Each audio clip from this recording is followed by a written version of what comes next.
기도하겠습니다. 하나님 감사합니다.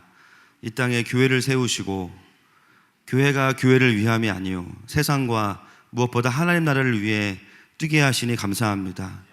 그 영광스러운 부르심 앞에서 우리의 마음이, 우리의 심령이 다시 한번 일어나는 시간이 되게 하여 주시고, 특별히 하늘마음교회에 주신 그 선교의 사명이 무엇인지가 그려지고 선명해지는 시간 될 수 있도록 하나님 말씀하여 주시옵소서. 감사하며 예수님의 이름으로 기도드립니다. 오늘 2부 예배는 저희가 오랫동안 광고했던 것처럼 우리 컴패션과 함께 북한에 어린이 센터를 세우는 협약식으로 드리게 됩니다.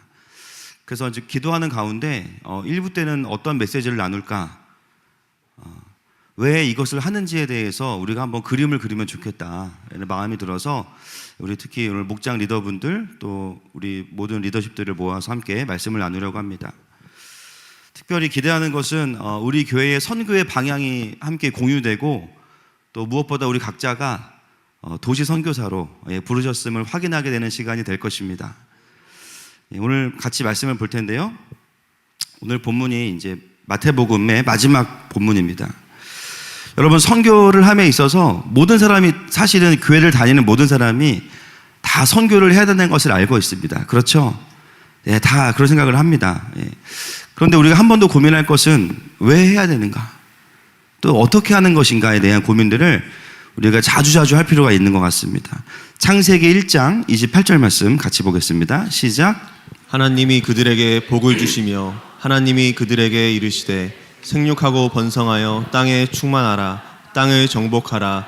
바다의 물고기와 하늘의 새와 땅에 움직이는 모든 생물을 다스리라 하시니라. 아멘. 네, 우리가 지난주까지 여러 번 봤던 말씀인데, 이 땅에 하나님께서 사람을 창조하신 이유는 하나님의 형상과 또 하나님의 그 주권을 받아서 우리가 이 땅을 다스리는 것이 하나님께서 우리를 창조하신 목적이죠. 그러면서 이 세상을 창조하신 그 하나님을 경외하고 또 경배하고 그분의 영광과 기쁨에 참여하는 것, 그것이 하나님께서 우리에게 원하시는 것입니다. 그러나 인간의 타락으로 인해서 어떤 일이 벌어졌냐면요, 우리 안에 하나님의 형상이 왜곡됐어요. 그리고 주권을 잃어버렸습니다. 이 땅에서 마땅히 보여지고 또 올려져야 될 그 영광의 경배가 끊어졌죠. 그래서 누가 오셨습니까? 예수님이 오셨어요. 할렐루야. 에베소서 1장 11절 12절 말씀 같이 보겠습니다. 시작. 모든 일을 그의 뜻의 결정대로 일하시는 이의 계획을 따라 우리가 예정을 입어 그 안에서 기업이 되었으니, 이는 우리가 그리스도 안에서 전부터 바라던 그의 영광의 찬송이 되게 하려 하심이라. 아멘. 예수님께서 우리를 위해 죽으심으로 인해서 우리가 다시 생명을 얻게 됐습니다. 왜곡된 하나님의 형상이 회복되고 있고요, 또 하나님의 주권이 회복돼서 은혜 받는 사람들의 특징, 리더십이 생겨요. 할렐루야. 정말 영향력이 없던 기드온이 성령께서 임하시고 나니까 그가 나팔을 부니까요, 그렇죠, 이스라엘의 지파들이 와서 함께 미디안과 전쟁을 하게 됩니다. 무엇입니까? 하나님께서 주시는 리더십이 생기는 거죠. 그 리더십은 내가 높아지기 위해 생기는 것이 아니라 하나님의 사명을 이루기 위해서 사람을 움직일 수 있도록 하나님께서 특별히 부여하시는 하나님의 권능입니다. 그러한 모든 총체적인 관계와 사역과 사명을 통해서 우리가 다시 그분의 영광의 찬송이 되게 하셨어요. 그리고 복음으로 회복될 이 땅도 그분의 영광의 찬송이 될 것입니다. 여러분, 선교는 해외에 그냥 하늘마음교회 무슨 필리핀 지부 이걸 세우는 것이 아니라 이러한 과정 전체를 그 땅에 옮겨 놓는 것이 선교예요. 할렐루야. 그래서 열방이 하나님을 경배하게 하는 거. 여러분, 복음을 경험하지 못하면 경배할 수 없거든요. 열방이 하나님을 노래하게 하는 거, 그것이 선교입니다. 복음으로 한 영혼을 구원하고 하나님의 형상을 회복시키고 또 하나님의 주권을 회복시키고 사명을 회복시켜서 그 한 영혼을 통해서 그 땅 가운데 하나님의 나라가 확장되게 하는 것이 총체적인 선교죠. 우리가 이 과정을 사역적으로 이해하기 위해서 때로는 전도와 제자도와 선교로 나누기도 하지만 사실은 이렇게 나눌 수 없어요. 총체적인 겁니다. 그래서 때로는 교회들이 그런 얘기 하죠. 우리 교회는 뭐 전도가 강하다. 우리 교회는 뭐 양육이 강하다. 우리 교회는 선교가 강하다. 하늘마음교회는요? 다 강해야 됩니다. 할렐루야. 다 강해야 됩니다. 전도로 끝날 수 없어요. 사역적으로는 나누어서 우리가 고민해 볼 수 있지만 할 수만 있다면 이 모든 과정들은 동시에 강력해야 됩니다. 제가 오늘 헤븐빌더 마지막 전도 강의를 하는데 마지막 강의가 아니라 그 중에도 나누겠지만 여러분 전도는요 복음을 전하고 끝나는 게 아니에요. 교회를 등록시키고 끝나는 게 아닙니다. 반드시 그 다음으로 아주 스무스하게 연결돼야 돼요. 제자도로 넘어가서 그 영혼을 말씀으로 키워내야 되고요. 아멘이시죠? 그렇게 회복된 사람들이 도시 선교사로 살아가도록 하는 것 자체가 나눌 수 없는 과정입니다. 그래서 전도는 됐는데 양육은 안 됐다. 존재할 수 없습니다. 양육은 되는데 선교사로 살진 않는다. 이것도 말이 안 되는 거죠.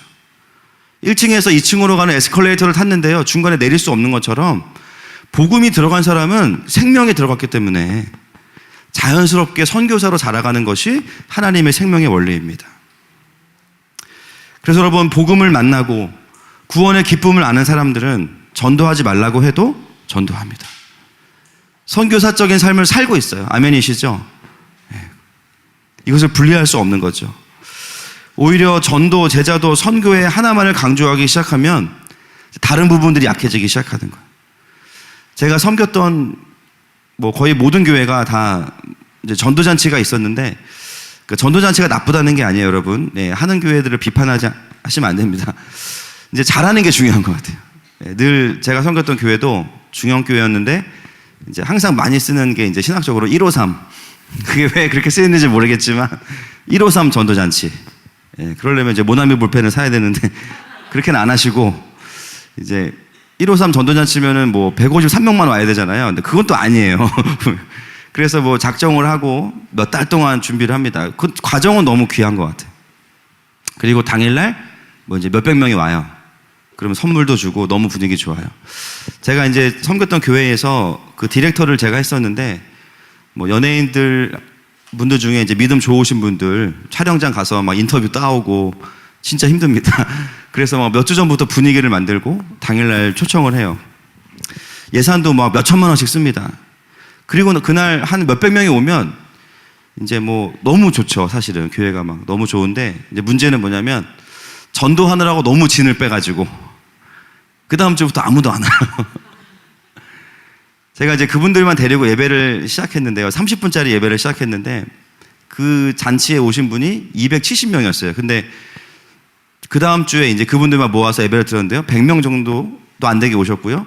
4주 동안 진행했는데 4주째 되는 날 5명 앉아 계시더라고요. 그리고 그 5분도 그 다음 주에 안 오셨어요.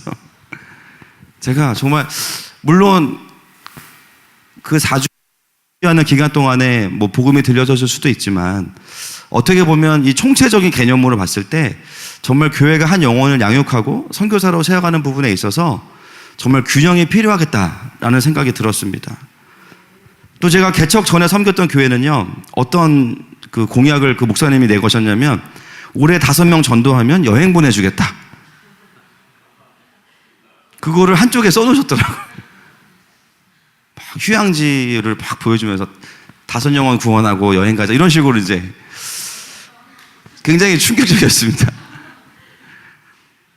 그 부분은 제 생각에 좀 문제가 있어요. 왜냐하면 영혼에 대한 긍휼함으로 전도하는 게 아니라 휴양지를 떠올리면서 전도하는 거는 이거는 좀 아닌 것 같아요. 결국 이제 간 사람은 아무도 없지만 여러분 우리가 영혼들을 향해서 전도, 선교라는 개념으로 볼 때 이 총체적인 개념이 반드시 필요해요. 사형리 복음 귀합니다. 그러나 그 이후에 정말 그리스도의 제자로 자라가서 장성한 그리스도의 분량으로 성장하고 그리고 다른 영혼을 구원할 수 있는 하나님의 군사로 세워지고 있는가. 이 전체적인 관점을 가지고 영혼들을 볼 때 우리는 진정한 의미에서 전도할 수 있고요. 아멘이시죠? 진정한 의미에서 양육을 할 수 있고요. 진정한 의미에서 선교를 할 수 있는 것입니다. 역대하 7장 14절 말씀을 같이 보겠습니다. 시작. 내 이름으로 일컫는 내 백성이 그들의 악한 길에서 떠나 스스로 낮추고 기도하여 내 얼굴을 찾으면 내가 하늘에서 듣고 그들의 죄를 사하고 그들의 땅을 고칠지라. 아멘. 아멘. 구약에서 땅의 회복의 가장 중요한 말씀이고요. 저희 교회를 다니시면 앞으로 한 12만 번 정도 더 이 말씀을 보시게 될 거예요. 예, 땅을 새롭게 하는 직접적인 하나님께서 언급하신 원리가 잘 나와 있는 부분이 이 말씀이죠. 그리고 이제는 우리가 예수님이 오셨기 때문에 역대하 7장 14절에서요, 이제는 유대인들이나 이스라엘만이 아니라 모든 그리스도인들이 이 부르심을 따라 살 수 있게 되었습니다. 십자가 복음으로 회복된 하나님의 사람들이 도시 안으로 들어가서 그 땅에서 먼저 회개하고, 할렐루야, 그리고 먼저 순종하고 경배하면서 하나님의 통치가 임하게 하는 부르심을 받았어요. 그래서 여러분, 우리가 선교를 생각할 때는요, 우리의 부르심의 영역이 어디인지를 생각해 보는 것이 굉장히 중요한데요, 그 모든 걸 다 합쳐놓은 개념이 바로 땅이라는 개념이에요. 땅이라는 개념. 오늘 본문 마태복음 28장 19절 말씀 제가 보겠습니다. 그러므로 너희는 가서 모든 민족을 제자로 삼아 아버지와 아들과 성령의 이름으로 세례를 베풀고. 가장 보편적인 선교의 개념, 선교의 영역의 개념이 어디입니까? 모든 민족이죠. 모든 민족. 가장 보편적이고 가장 많이 알려져 있고 실제로 되어지는 사역을 보면 대부분이 나라 또는 종족의 개념으로 선교를 하고 있습니다. 전통적으로 모든 교회들이 집중하는 것이 뭐냐면요, 복음이 들어가지 않은 나라와 종족의 선교사를 파송하는 것에 집중합니다. 그러나 여러분, 우리가 참 고민해 봐야 될 것이 있습니다.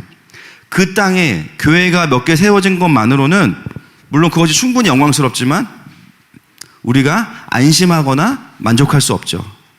맞습니까? 예, 교회가 세워진 건 감사한 일인데요, 그것은 선교의 끝이 아니라 선교의 시작이에요. 이제 우리가 고민해야 될 것은 뭐냐면 그 교회가 그 땅에서 어떻게 사역할 것이냐를 고민해야 됩니다. 그 교회가 그 땅에서 하나님 나라의 그림을 가지고 분명히 해야 될 일이 있어요. 그래서 그 다음으로 고민해야 될 부분이 뭐냐면요, 모든 영역과 모든 세대까지 볼 수 있어야 됩니다. 모든 영역. 모든 영역은 뭐냐면 모든 문화를 말하죠. 그 사람을 둘러싼 모든 환경. 여러분, 문화는 누가 만들죠? 사람이 만들어요. 그런데 신기한 건 뭐냐면 사람은 누가 만들죠? 문화가 만들어요. 사람이 문화를 만드는데요, 우리가 만들어 오는 문화를 그 속에서 우리 아이들이 자라면서 그 문화의 영향을 받습니다. 그래서 문화는요, 반드시 우리가 변혁시키고 하나님 나라와 가깝게 만들어야 되고 동기화시켜야 되는 가장 중요한 영역이 문화예요. 모든 영역이 다 문화에 속하는 것이죠. 정치, 경제, 의료, 예술, 군사, 과학, 공학, 상업, 기술, 복지 등등 모든 분야에서도 복음과 가깝거나 하나님의 창조의 섭리에 맞는 문화가 보여지고 세워질 때 그 땅 가운데 정말 통합적으로 하나님의 나라가 임하는 것을 보게 됩니다. 근데 그 일들이 어떻게 일어납니까? 사람을 통해서 일어나는 거예요. 그 교회를 통해서, 길러진 자들을 통해서 그 땅에 도시 선교가 일어납니다. 그래서 우리가 선교에 있어서 가장 마지막에 고민해야 될 게 뭐냐면요, 선교에서의 마지막 영역, 다음 세대를 포함한 세대를 일으키는 사역이 반드시 일어나야 됩니다. 할렐루야. 왜냐하면 결국은요, 하나님의 세대들을 일으켜서 일하시기 때문이에요. 그래서 다음 세대 중요한데 요즘 이제 한국 교회가 놓치고 있는 게 뭐냐면 다음 세대를 너무 외치다 보니까 지금 세대가 없어요. 다음 세대를 일으켜야 되는데 다음 세대를 일으켜야 될 지금 세대가 없으니까 다음 세대를 못 일으킵니다. 그래서 우리는 따라합시다. 모든 세대. 하여튼 우리가 욕심쟁이에요. 모든 세대를 일으키자. 그게 맞죠. 아이들을 교육할 사역자가 없는데 어떻게 다음 세대가 일어나요? 아이들을 위해서 기도해주고 헌금해줄 어른들이 없는데 어떻게 아이들이 예배할 수 있겠습니까? 실제로 교회들이 다음 세대가 중요하다고 말하지만 그 사역을 일으키지 못하는 이유는 그 사역을 일으킬 수 있는 성령 충만한 지금의 세대가 없기 때문입니다. 저희가 이제 작년 올해부터 했죠. 육수 킹덤 캠프, 우리 그 중고등부 아이들 대상으로 한 유스 킹덤 캠프를 하는데요. 크지 않은 캠프인데도 불구하고 요번에 한 10개 정도 교회와 학교에서 왔는데요. 그 중에 담당 사역자가 있었던 교회가 2-3개밖에 안 됩니다. 그리고 어떤 교회는 담임 목사님이 아이들 데리고 와서 애들 그냥 던져놓고 가시더라고요. 그러니까 아이들이요, 담당 사역자가 없어요. 꾸준히 아이들의 상태를 체크업해주고 아이들의 어떤 영적인 기복을 같이 보면서 같이 갈 수 있는 주일학교가 많지 않다라는 거예요. 요즘 뭐 통계로 보니까 주일학교가 있는 그 교단에서 주일학교가 있는 교회가 10% 미만이다. 뭐 이런 통계들도 나오고 있습니다. 그리고 아이들이 그렇기 때문에 캠프 때 은혜를 받아도 그 은혜의 바톤을 이어갈 수 있는 그 영적인 환경 자체가 구성이 되어 있지 않은 거죠. 그래서 여러분 다음 세대를 일으키려면 지금 세대를 먼저 일으켜야 돼요. 여러분 동의하십니까? 지금 세대가 일어나야 됩니다. 그렇게 깨어난 아비와 어미의 세대가 그 땅의 다음 세대들을 교육하고 일으키는 것이 반드시 필요해요. 그래서 부흥은 모든 세대를 일으키는 전방위적으로 일어나야 되는 것입니다. 그래야만 다음 세대를 강력하게 일으킬 수 있습니다. 그 세계적인 선교 전략가인 루이스 부시 박사가요, 90년대에 이야기한 선교의 전략이 있습니다. 여러분, 북위 10도에서 40도 사이에 그 지역에 세계 인구의 4분의 3이 모여 있대요. 그리고 세계 미전도 종족의 95%가 북위 10도와 40도 사이에 몰려요. 그래서 우리가 뭐라 그러면 10, 40창이라고 이야기 들어보셨나요? 그래서 그 지역에 집중적으로 선교를 포화하자, 그런 전략이 나왔는데요. 그 이야기를 했던 루이스 부시 박사가 10년 후에 두 번째 선교 전략을 내놨는데요. 2010년경에 뭐라고 했냐면요. 이제는요, 10, 40창이 아니라 그 다음 전략, 414 윈도우라는 거예요. 4세부터 14세의 이 세대, 그 제너레이션 필드, 세대에 대한 이 선교 사역이 중요하다. 지역의 개념으로만 보면 안 되고, 이제는 그 4세부터 14세의 아이들에게 반드시 선교가 일어나지 않으면 확률적으로 그 이후에 예수님께 돌아오는 확률이 아주 현저히 낮아진다는 거죠. 그래서 모든 나라가 이제는 세대를 얻는 것에 집중하지 않으면 쉽지 않다라는 전략을 이미 2010년도에 내놓았습니다. 한 사람의 인격과 세계관이 형성되는 가장 중요한 시기, 4세부터 14세. 골든타임이라고 이야기하죠. 이때를 놓치면 안 된다. 그때 아이들이 어떤 교육을 받고 어떤 삶을 사는지가 그 아이들의 삶에 가장 중요한 기본적인 틀을 형성한다라고 이야기합니다. 그래서 그 시기에 아이들을 잘 세우는 것이 그 나라에서 영적인 리더를 키워내는 것에 있어서 가장 중요한 핵심적인 코어 사역이 되어야 된다라고 이미 2010년도에 그것을 이야기했습니다. 우리 말씀으로 한번 확인하겠습니다. 시편 71편 5절 말씀 시작. 주 여호와여, 주는 나의 소망이시요 내가 어릴 때부터 신뢰한 이시라. 아멘. 여러분, 다윗이 하나님을 신뢰하는 훈련을 언제부터 했어요? 어렸을 때부터 했어요. 그렇죠? 디모데후서 3장 15절 말씀 시작. 또 어려서부터 성경을 알았나니 성경은 능히 너로 하여금 그리스도 예수 안에 있는 믿음으로 말미암아 구원에 이르는 지혜가 있게 하느니라. 아멘.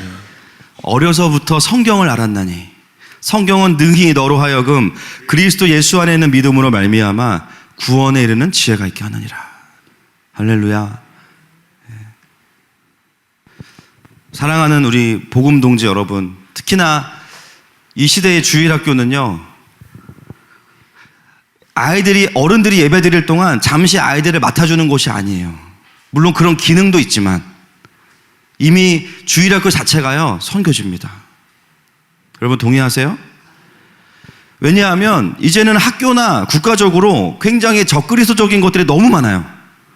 반성경적인 가치관들을 다 열어놨기 때문에 뭐 동성애만이 아니라 지금 현직 교사들도 뭐라고 이야기하냐면요, 지금 교육과정을 통해서 만들어내고자 하는 아이들이 어떤 아이들인가를 고민해보면 결국은 무신론자래요. 그래서 현직 교사들도 자기 아이들을 학교에 보내는 것에 대해서 굉장히 고민하고 기도하고 있어요. 한국 사회 자체에서 기독교에 대한 부정적인 태도와 관점들을 공교육이 이미 굉장히 포함하고 있습니다. 2018년도에 사진 하나 보여주세요. 7월 25일에 국회의원회관에서 열렸던 진실역사교육연구회라고요, 홍영태 대표가 있는 곳인데요. 어떤 포럼이 있었냐면요, 종교기술 이대로 좋은가라는 주제로 중고등학교 역사 세계사 교과서에 대한 포럼이 개최가 됐습니다. 어떤 내용이었냐면요, 그 핵심의 내용은 개정된 역사 교과서들이 매우 잘못된 종교 편향으로 기록된 것에 대하여서 이야기하는 시간이었습니다. 고등학교 세계사가요, 이슬람교를 중심으로 기록이 돼 있어요. 그것들을 조목조목 다 밝히는 시간이었습니다.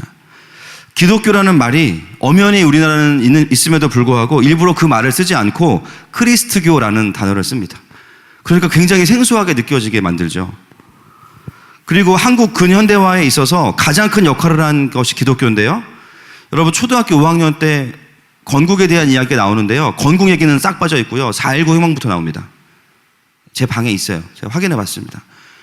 그러면서 그 초창기에 건국과 어려울 때 이 땅에 선교사들이 들어와서 학교를 짓고 병원을 짓고 고아들을 돌보고 이런 이야기들이 다 빠졌어요. 그리고 제가 봤을 때는 컴패션 이야기도 넣어야 됩니다. 넣어야 돼요. 반드시 그러면서 복음에 대한 이야기가 이거는 기독교 중심으로 기술해달라는 것이 아니라 팩트잖아요. 그냥 얼마나 큰 은혜를 입었습니까? 그 수많은 선교사들이 예수님 때문에 와서 이 땅을 섬겨주었던 이야기들이 다 빠져 있어요.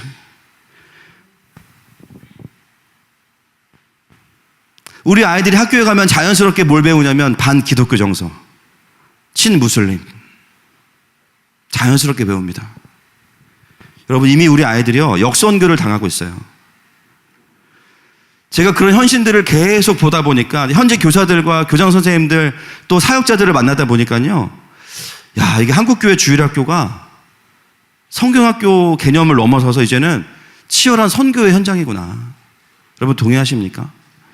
진리의 전쟁터입니다. 진리의 전쟁터. 주일날 한두 시간 아이들 데리고 말씀 가르치고 예배하는 거 지금보다 500배는 더 강력해져야 되고요. 그리고 주중에 정말 가정에서 정말 이것을 반전시켜내려는 어떤 영적인 애씀이 없다면 이거 진짜 쉽지 않은 싸움이에요. 저희 주일학교 교사들 얘기 들어보면요, 주일날 다 이야기해 줬대요, 아이들한테. 근데 다음 주에 와서 또 물어본대. 그걸 지금 1년 넘게 반복하고 있대요. 교회 와서 들으면 그런가 보다 하고 갔다가 학교 갔다 오면 아닌가 보다. 또 설명해 주고 또 설명해 주고.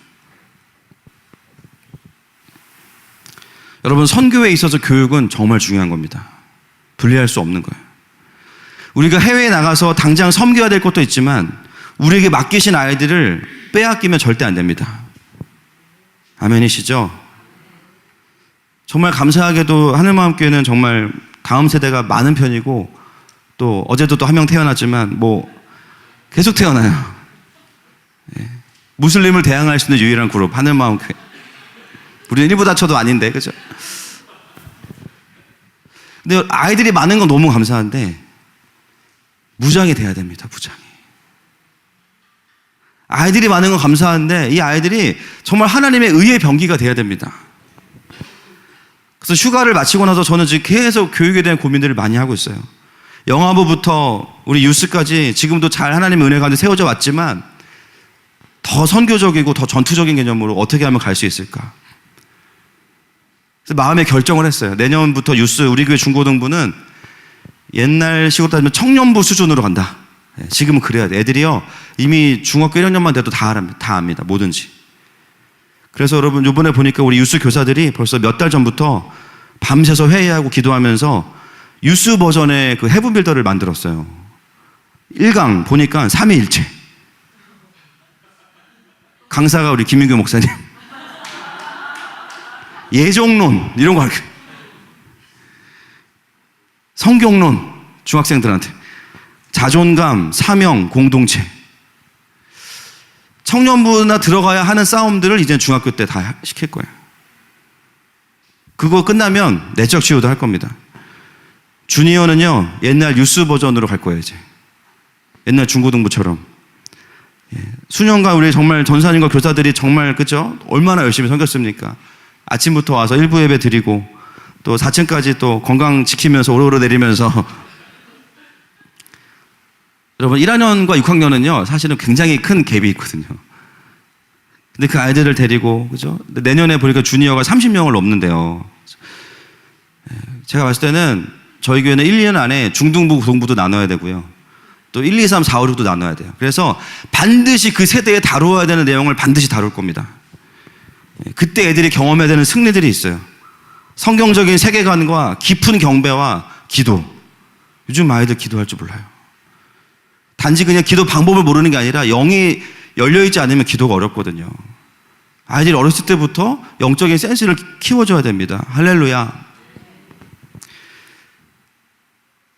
그리고 퀴즈, 유치부는요, 옛날 주니어라고 생각하라고 이야기했습니다. 영화부는요, 부모들을, 죄송합니다. 잡아 족쳐야 됩니다. 부모들이 회개해야죠, 일단. 가정에 예배가 없고, 또 예배도 막, 그죠? 형식을 지키는 게 예배가 아니잖아요. 하루 종일 애들 혼내다가 갑자기 예배 드리자, 이러면 애들이 막 학을 떼어요. 거품 물고 막. 그게 아니라, 가정의 예배가 가정의 임재를 풀어내고, 하나님의 일하심을 경험시켜주는 예배를 부모들이 모르면 할 수 없죠. 영화부 아이들이 아직 제정신이 안 돌아왔으니까, 제정신이 오기 전에 부모들을 또 가르쳐야 돼요. 여러분, 주일학교가 현상을 유지하려면 사실 저희 교회는 그냥 지금 부족하지 않아요, 전혀. 지금도 과해요. 그런데 현실을 보면 사실은 부족해요. 여러분 동의하십니까? 이 싸움이 진짜 만만치 않습니다. 그러려고 하니까 공간도 부족하고 교사들도 많이 필요해요. 그래서 지금 목양실을 빼야 되나 진짜 심각하게 고민하고 있어요. 아이들이 뭔가 영적으로도 새로워지지만 환경적으로도 교회가 정말 예배를 더 세우기 원하는구나. 아이들도 느낄 수 있게 하려면요, 환경의 변화도 필요해요. 여러분 동의하세요? 네, 필요합니다. 많은 분들이 선교하면요, 당장 눈에 보이는 열매들을 기대하죠. 선교사님 파송했는데 1년 만에 막 몇 명이 모이고 교회가 세워지고 막 안진뱅이가 일어나고 막 능력대결에서 이기고 막, 물론 그런 것도 필요하지만 교회 교육이야말로 가장 강력한 선교고요, 가장 안정적인 선교입니다. 여러분, 해외 선교라고 해서 다른 것이 아니에요. 우리가 하던 것들이 그대로 해외에서 그냥 일어나는 것입니다. 많은 교회들이요, 당장 교회가 커지고 뭔가 눈에 보이는 기적과 역사들을 보고 싶어 하죠. 그런데 여러분, 교육을 통해서 제대로 된 리더들이 나오기 시작하면 그 변화들은요, 순식간에 일어납니다. 할렐루야. 사회 곳곳에서 일어나요.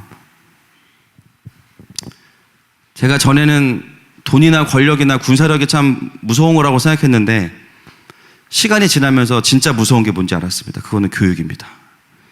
교육만큼 무서운 게 없어요. 지금 이 시대의 리더들도 결국 그들이 살았던 시대에 받았던 교육 때문에 이 시대에 영향력을 끼치고 있거든요. 그래서 지금에 일어나는 일들이 지금 그냥 일어난 게 아니에요. 다 연관성이 있습니다. 지금의 여러분의 모습, 지금 일어난 것이 아니라 교육을 통해서 여러분들 지금의 모습으로 살고 계신 거죠. 그게 긍정적인 것이든 부정적인 것이든. 우리 아이들이 어떤 환경에서도 복음으로 자신을 보호할 수 있도록 해야 되고요. 할렐루야. 아이 때부터 알아야 돼요. 하나님의 나라를 확장해야 되는구나. 내가 선교사구나. 그래야만 로마서 8장에서 말하는 것처럼 세상이 기다리는 고대하는 하나님의 아들들과 딸들이 되는 것입니다. 그래서 교사들도요, 이제는 그냥 교사가 아닙니다. 따라합시다. 선교사. 시작. 예, 선교사. 우리 교회 교사들 다 선교사입니다, 진짜. 혹시 나는 내년에는 안 해야지, 여러분, 사단이 주는 마음이에요.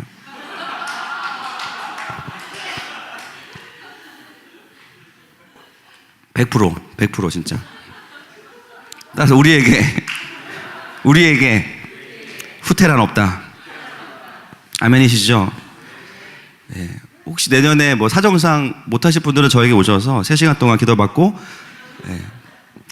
그러실 분들 오시면 됩니다. 지금 교사를 투입해도 시원찮을 판에 후퇴라니. 와. 지금 11월부터 아마 뭐 굉장히 많은 변화가 있을 거예요. 교사들도 더 투입하고, 그리고 교육자들이 좀 불편할 수 있지만 제가 많이 좀 관여하려고 합니다. 어떤 교육, 그리고 어떤 커리큘럼, 영화부부터 중고등부까지 어떤 20년짜리 어떤 교육들을 우리가 해야 될 것인지, 또 예배팀을 어떻게 업그레이드 해야 될 것인가, 필요하면 장비도 사야 되고요. 그래서 아이들이 예배에 오면 무조건 반전이 있어야 돼요. 할렐루야. 실제로 그 일이 일어나든 일어나지 않든 그거 중요하지 않아요. 예배를 준비하는 사람이 그 영광 가운데 있어야 됩니다. 아이들이 예배 못하니까 그냥 지난주랑 비슷하겠지. 이미 진 거예요. 지난주까지 그렇게 예배하지 못한 아이도 오늘 뚫릴 줄 믿습니다. 그 마음으로 접근해야만 승리할 수 있는데요, 정말 이 싸움을 하려면요, 교사들이 기도하지 않으면 할 수 없어요. 준비하지 않으면 할 수 없습니다. 그냥 교회의 한 부서가 교육부서가 아니라 우리의 주력 사업이 교육이에요. 아멘이시죠? 여러분, 이것은 권유가 아니라 하나님의 부르심이에요. 적어도 여기 계신 분들은 어떤 모습이 되었든지 간에 교육선교에 동참할 수 있기를 부탁드립니다. 어떤 역할이라도 맡아주셔야 돼요. 내가 할 수 있는 게 없다. 나는 아이들만 보면 나는 사랑한다고 말하는데 아이 도망간다. 이런 분들도 있어요. 그런 분들은요, 간식이라도 사세요, 매주. 제가 매월 첫 주 간식은 제가 책임집니다. 할렐루야. 돈도 없다. 나는 10년 동안 나는 뉴스 중보자가 되겠다. 결단하세요. 나는 최소 10년 동안 퀴즈 내가 중보자가 되겠다. 내가 주니어를 위해서 예배 시간 뒤에 와서 앉아서 기도라도 하겠다. 내가 할 수 있는 거 없지만 내가 뉴스실 청소라도 하겠다. 여러분, 우리가 이 교육에 대해서 오늘 굉장히 중요시 여기는 부분이 교육이 선교와 정말 직결되어 있기 때문이고요. 왜 컴패션과 함께 하겠습니까? 형선 집사랑 친해서? 아니에요. 우리 지용 봄이 부부 있어서? 아니에요. 그런 거. 그냥 객관적으로 그냥 철학이 맞기 때문이에요. 부르심이 맞기 때문이에요. 안 친해도 했을 거예요, 결국은. 제가 보니까. 같이 갈 수밖에 없는 구조예요.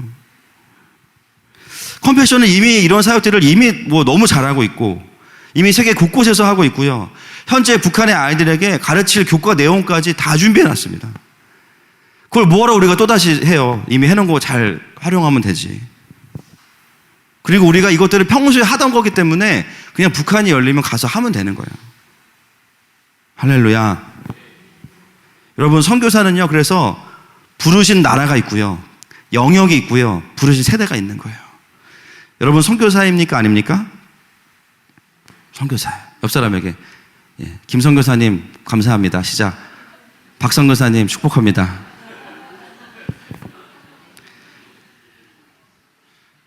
여러분은 한국으로 부르심 받았죠. 최소한 일단 내가 살고 있는 직장이나 가정이 영역이죠. 그리고 자녀가 있죠. 다음 세대로 부르심 받으신 거죠. 많은 분들이 기도해요. 주님, 저를 어디로 부르셨습니까? 주님이 왜 답을 안 하시는지 아시겠죠? 주님, 어디로 부르셨어요? 눈을 떠서 봐라. 눈을 왜 줬냐, 내가 너한테. 네 삶이 지금 선교 현장이다. 그리고 특별한 나라로 가야 될 분들에 대해서 하나님 또 말씀하세요. 아멘이십니까? 꼭 막 정해진 데만 간다고 선교가 아니에요, 사실은. 이런 통합적인 관점 안에서 선교사로 살다가 주님이 너 좀 더 직접적으로 공격적으로 여기 와서 해라. 그러면 가서 또 뭐예요? 삶을 옮겨놓는 거예요. 아멘이시죠?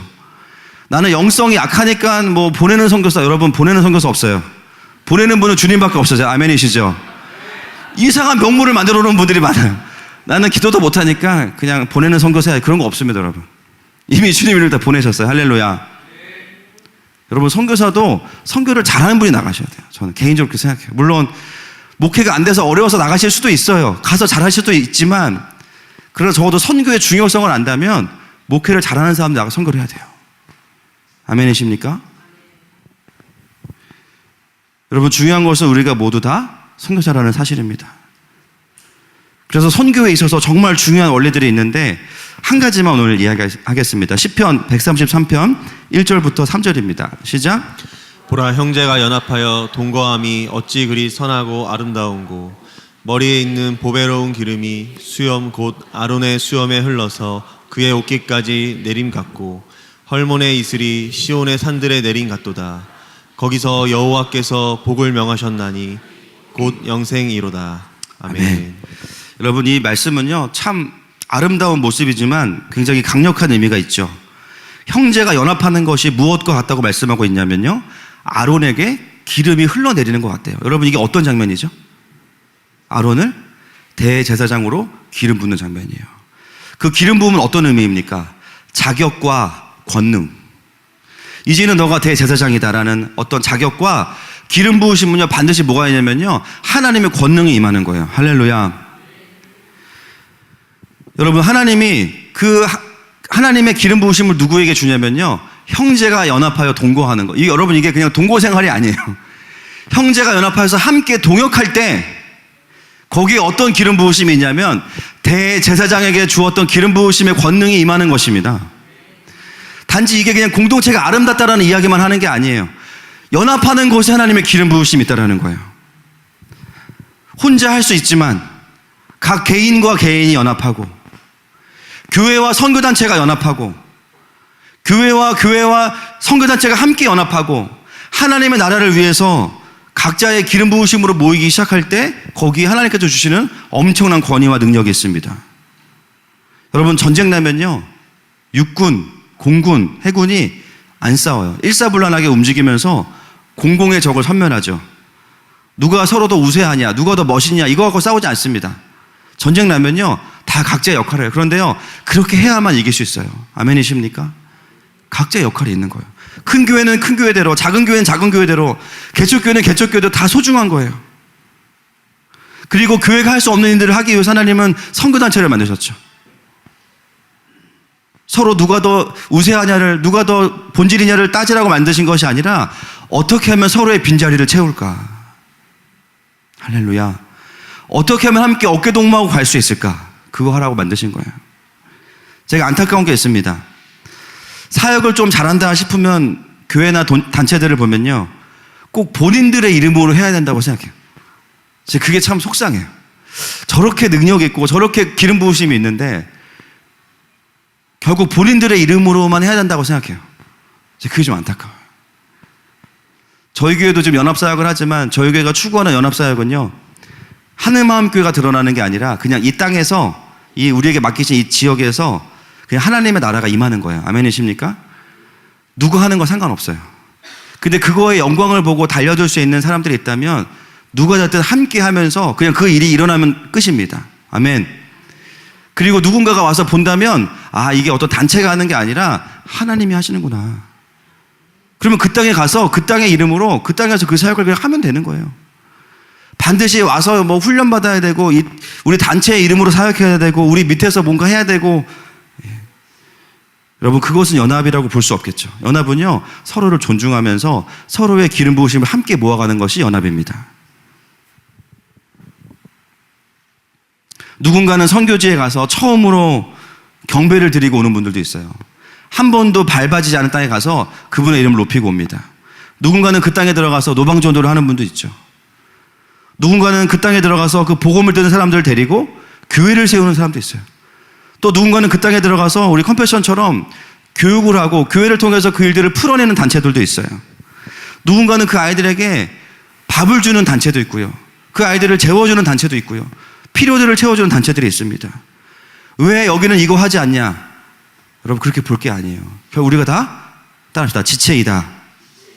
다 지체인 거예요. 고린도전서 12장 27절부터 30절 말씀 보겠습니다. 시작. 너희는 그리스도의 몸이요 지체의 각 부분이라.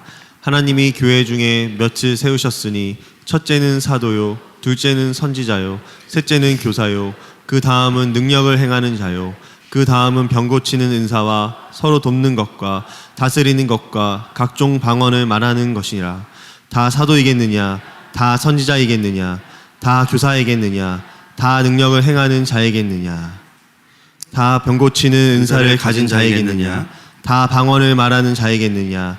다 통역하는 자이겠느냐? 아멘. 아멘. 여러분, 이 말씀은 은사가 잘못됐다는 것이 아니라 각자에게 주신 은사와 자신의 분깃을 가지고 공동체를 세우라는 거죠. 여러분, 하나님 나라의 가장 중요한 원리가 연합입니다. 연합이 풀어지지 않으면 하나님의 나라를 온전히 세워갈 수 없어요. 그러면 여러분, 먼저 우리가 해야 되는 것은 여러분, 공동체 안에서 다른 사람과 연합해서 사역할 수 있기를 축복합니다. 그거부터 돼야 돼요. 같은 교사로서 저 사람은 나랑 스타일이 안 맞아. 그 사람이 여러분에게 축복의 통로예요. 그 사람과 연합할 수 있어야 돼요. 목장에서도 마음이 맞고 안 맞고를 초월하셔야 됩니다. 여러분, 우리의 주적은 옆에 있는 사람이 아니고 어둠의 권세죠. 아멘이십니까? 어둠의 세상 주관자들과 싸워야 되는데요, 같은 편끼리 싸우면 안 됩니다. 사역은요, 절대 혼자 할 수 있는 게 아니에요. 여러분, 가정에서도 연합할 수 있기를 축복하고요, 그리고 하늘마음교회도 끊임없이 연합하는 사역을 하고 있습니다. 사실 제가 보니까 이제는 우리끼리 하는 말이지만 혼자 사역하는 게 제일 편해요. 우리 교육자들이랑 그냥 사실 유스 킹덤 캠프도 우리끼리 하는 게 제일 편해요. 그냥 광고 때리고 준비하면 편해요. 근데 굳이 다른 교회 목사님들, 뭐 다른 단체들과 왜 같이 하려고 합니까? 빨리 하는 게 중요한 게 아니라 하나님이 그것을 기뻐하시기 때문이에요. 우리 성도들이랑 이제 뭐 웬만한 건 다 할 수 있고, 제가 봤을 때는 올림픽 빼고는 다 우리가 개최할 수 있을 것 같아요. 웬만한 건 됩니다, 이제. 다 감당이 가능해요. 그런데 굳이 사역마다 다른 교회나 또 좀 어린 사역자들을 데려다가 보게 하는 이유가 뭐냐면, 가르치면서 함께 뛰기 원하기 때문입니다. 지금 이 시대의 싸움은 한 교회가 할 수 있는 싸움이 절대 아니거든요. 그래서 보면 연합사역 하는데 주로 누가 고생해요? 우리 성도들과 우리 교역자들이 고생해. 또 빵꾸 난 거 우리가 다 때워. 때로는 스피릿도 다르고 많이 소통해야 되고 대화도 해야 되지만 함께 가려는 이유가 뭐냐면요, 하나님이 그것을 기뻐하시기 때문이에요. 그리고 그렇게 연합할 때 일은 좀 힘들 수 있는데요, 하나님이 부어주시는 기름 부으심이 있기 때문이에요. 그래서 여러분, 선교는요 반드시 연합을 통해서 일어나야 됩니다. 사역도 연합을 통해서 일어나야 됩니다. 그래서 저희 교회가 후원하는 교회들을 보면 재정만 보내는 게 아니라 사역을 공유하죠. 킹덤 캠프도 우리 길과진리교회 목사님 모셔서 같이 사역하고 있고, 저 초등학교 때부터 제자 캠프, 육수 킹덤 캠프, 또 경기남 지방 IBF, 10대들을 이어가는 히즈웨이브 저희가 섬기고 있죠. 중국에 있는 신학생들 70명, 그죠? 12월에 또 나오시는데 제가 그때 그분들에게도 부흥사에 대해서 강의하게 됩니다. 리더를 세우는 거죠. 지금 인도의 사역도 결국 리더를 세우는 사역으로 세워집니다. 일본 마찬가지입니다. 북한, 우리에게 주신 부르심 중에 가장 큰 북한, 러시아를 통해서 또 컴패션을 통해서 또 우리 인바울 전도사를 통해서 생명창대교회를 통해서 결국은 뭐냐면 리더십이에요. 한보다학교를 통해서 리더십. 여기서 아이들을 키워내고 통일 이후에 그 땅에서 아이들을 키워낼 것을 기대하면서 계속 준비하는 거. 간단해요. 하나님의 사람을 키워서 연합시키는 거예요.